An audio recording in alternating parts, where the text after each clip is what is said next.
I miss Pirates. I'm gonna rewatch Pirates of the Caribbean trilogy.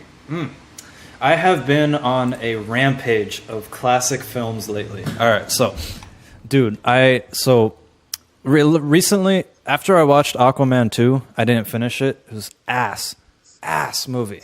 It was written the writing is so cringe. It is the cringiest dialogue, the cringiest jokes. I hate it. I hate that movie.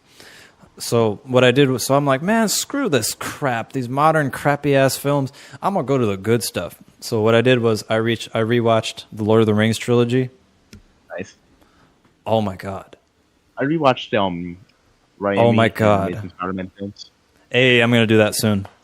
Oh my god. I'm gonna watch all the Batman movies next. Hey, based, including Batman and Robin. Let's go. Yeah, dude. There's a channel I love called Razzle. They get drunk and they watch movies. That's their thing. It's a great series. They rewatched Batman and Robin and they thought it would be bad and they loved it. They were all drunk and they were just losing their minds. It's a good movie. It's campy and that's what it's so good. But dude, I rewatched Lord of the Rings trilogy, the normal versions, and I was in love. I'm gonna do it again. They are way better than I remember. Way better. I was like, oh my god, Hollywood is getting worse. It really is. We're not dumb. We're not dumb that movies are getting worse. It really is, because when you rewatch older movies, guys, oh my god, Lord of the Rings will blow your mind. All three, like one right after the other. I bounced from one straight to the other. And I was like, this is incredible. Like 3 hours long, man. No, not in one session. No, I took breaks. Okay. It would be after work. I'd watch it for a few hours. And then I think I watched 2 in 2 parts. One I saw in theaters. It was a anniversary, 20th year anniversary. I was bored one night and I was like, I'm in the mood for popcorn and a movie. And so I was going to go to the theaters. I didn't know what I would watch. I was like, what's out there? And it was just stuff like the FNAF movie, which I already saw twice, and just other stuff I didn't care for. And then I saw it was the 20th anniversary of Lord of the Rings. And I was like, yo, I'm going to watch Fellowship again. Let's see how good it aged. And I did, and I was like, whoa. Now, there's some shots in it that are not very good, like some CGI effects from the 2000s. They did slow-mo stuff with low frame rates that's really jarring. But that's literally it. The movie is perfect. Instead of slow-mo, they took the film, stretched it. Yeah. That's an editing trick that it's taboo in editors, professional editing. It's like, you don't do that. You don't stretch film. It looks stupid unless it's for a purpose. But back then in the 2000s, they did. Hey, what's up, Egg? Welcome. And dude, I was in love. It was.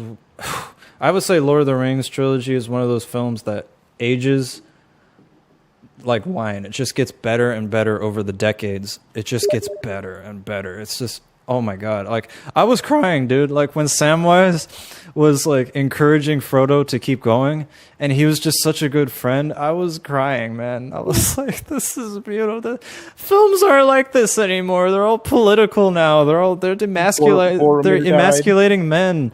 They're making women into girl bosses and they're cringe. They're not even good girl bosses like Tiana from Princess and the Frog. They're not even cool. They're cringe girl bosses. And I'm watching Lord of the Rings and I'm like, oh my god, these girl bosses are amazing. These female characters are incredible. You fool. No man can kill me. I am no man.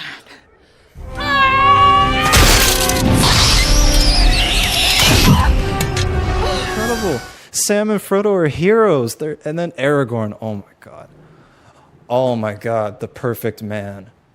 I thought Keanu Reeves is the perfect man. He is. But Aragorn is the perfect man. Dude, literally Giga Chad incarnate. There is no... Oh my god.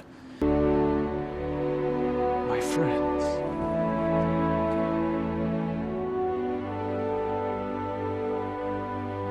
You bow to no one.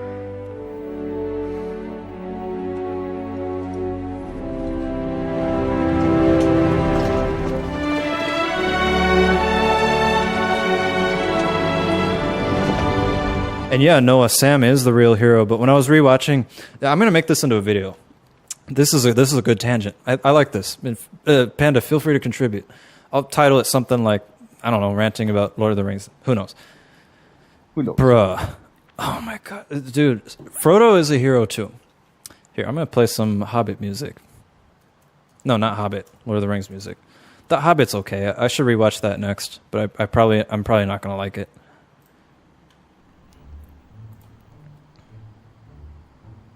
Come on.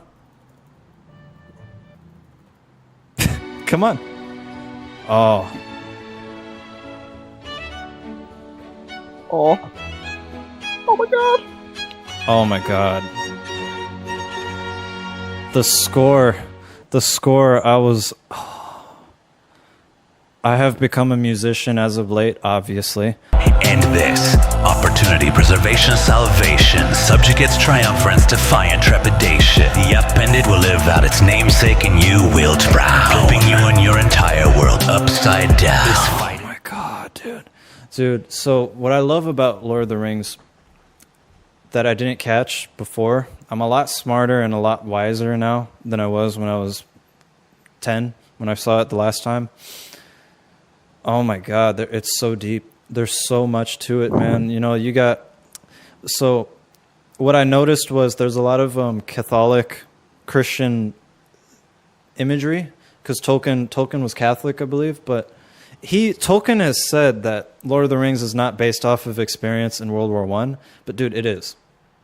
It is. You can deny it all you want. It is. You can feel it. You can tell. I can see the shine. The Brandywine River. Baggins. Gandalf's fireworks. It's a story about hobbits, the most unlikely of creatures who always amaze. That's the theme of the films, that Gandalf tells them that, you know, Hobbits, you can't do shit. You know, that they will always surprise you. And it's right. The books prove that the hobbits do surprise them, even till the very end. My dear Frodo, hobbits really are amazing creatures. You can learn all that there is to know about their ways in a month, and yet after 100 years, they can still surprise you. When they were sacrificing themselves at the gate of Mordor, the Aragorn and the gang, they didn't know if Sam and Frodo were already in the volcano. They had no clue. And I'm like, oh my god, this. And then the ending to Fellowship of the Rings. So you know how a lot of people complain that it goes on too long? I didn't think it went on long enough. It was I think Fellowship has the not Fellowship. Return of the King has the best climax. It has the best resolution I've ever seen in any film ever, because they're too fast. When most films, most pieces of fiction hit the climax to something, and then they end, and that's it. They don't show like the aftermath. Not Lord of the Rings. No, Lord of the Rings shows you the aftermath. It shows Samwise. He gets up and he goes to Rosie, or I think that was her name, and he like proposes, and it's just the most beautiful thing. And then you see the aftermath, that both Frodo and Bilbo are still corrupted by the ring. It was destroyed, but they're still corrupted, meaning symbolizing that the ring of power is symbolic for power itself. Absolute power corrupts absolutely. That's what Tolkien was trying to tell us. Also, I think there's also a deeper aspect to Lord of the Rings as well, that from a Catholic point of view, from Tolkien's Catholic point of view, I think the ring also symbolizes sin, you know, sin of mankind, because every character, every last single character who gets a hold of the ring falls into corruption. And so you know how a lot of people give Frodo crap in the movies for Sam as being the real hero? No, Frodo's a hero too, because Frodo, the whole trilogy, refused to give anyone else the ring because he knew what it would do to them, what it was doing to him. He sacrificed himself for the team. He's a goat. And Sam is a goat too. They're both equally heroes, because Sam carried Frodo when he couldn't carry himself anymore. I can't carry it for you, but I can carry you. Come on! And it's just, I'm getting so emotional, man. Like, before I rewatched Lord of the Rings, I didn't realize they were that good. My favorite movie of all time was Across the Spider-Verse, the Spider-Verse trilogy. I'm in love with the Spider-Verse trilogy. It's just I have an unhealthy obsession with that.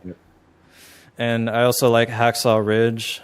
That movie like makes me cry. And my favorite movie of all time is the Lord of the Rings trilogy, man. That's it. So on the same note, I also rewatched Back to the Future trilogy. Because I said, screw modern Hollywood, man. I'm going back to the greats.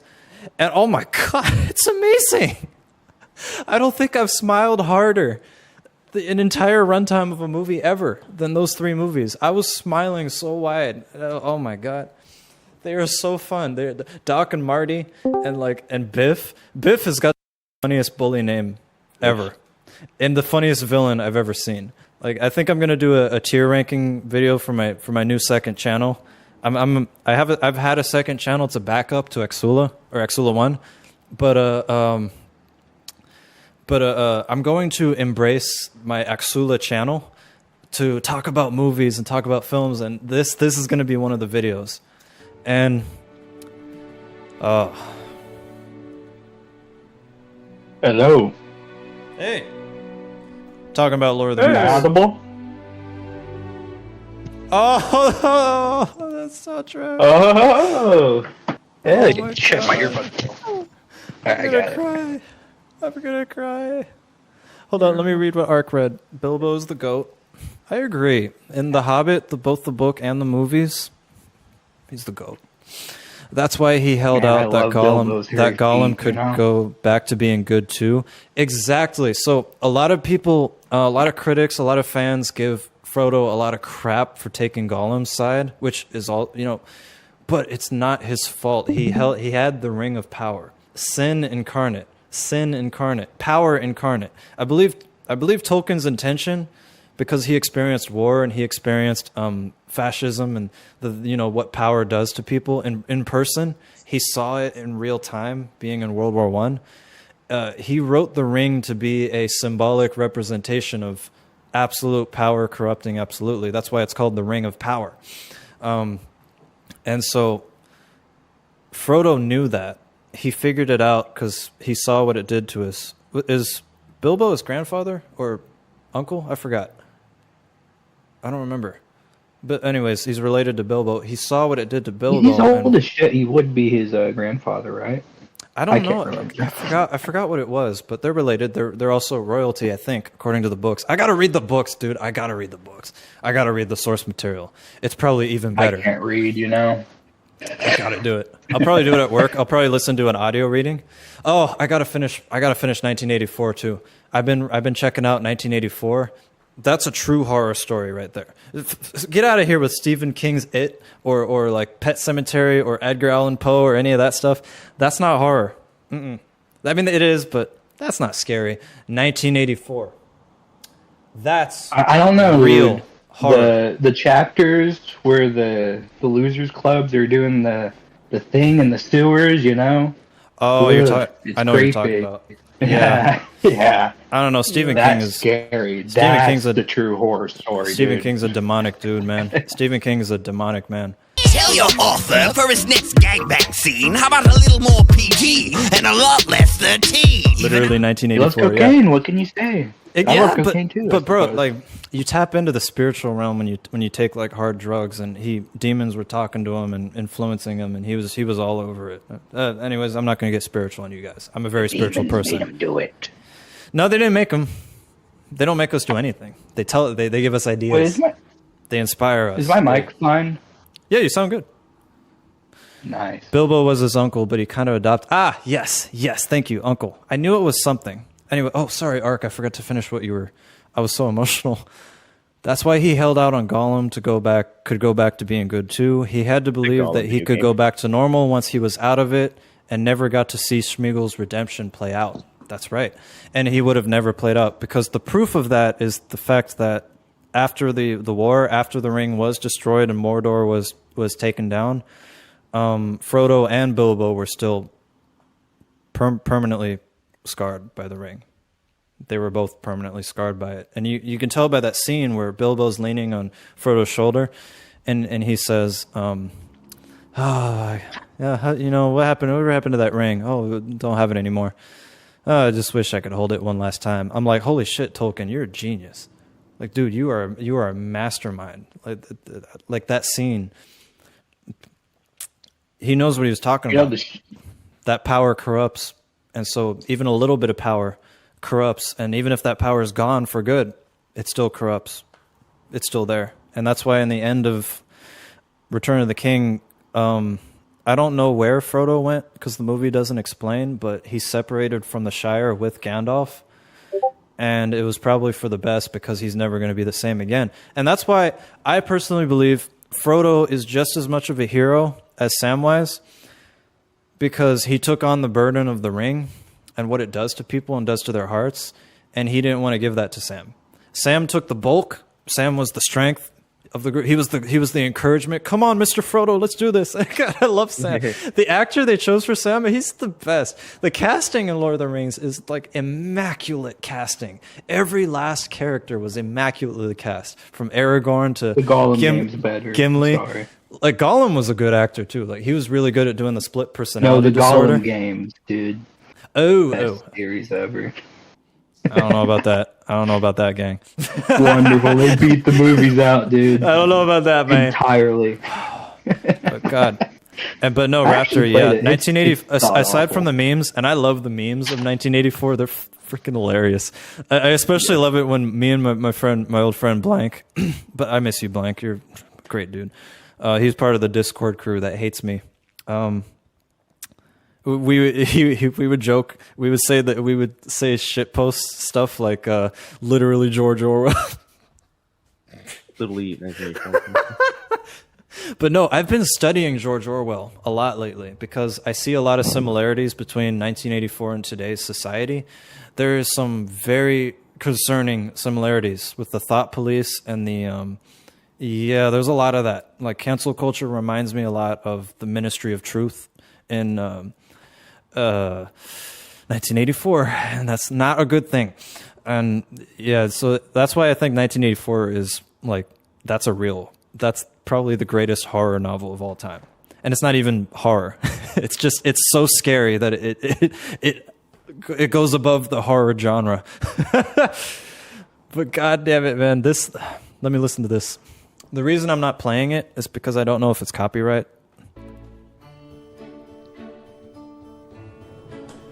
Everybody wish Aksula happy birthday. Come on. It's his birthday. It's not my birthday. Wish him happy birthday. It's his birthday. He's the special man. He's the special boy. Misinformation! You think you can beat Gollum in a fist fight? Absolutely. No. He has high agility.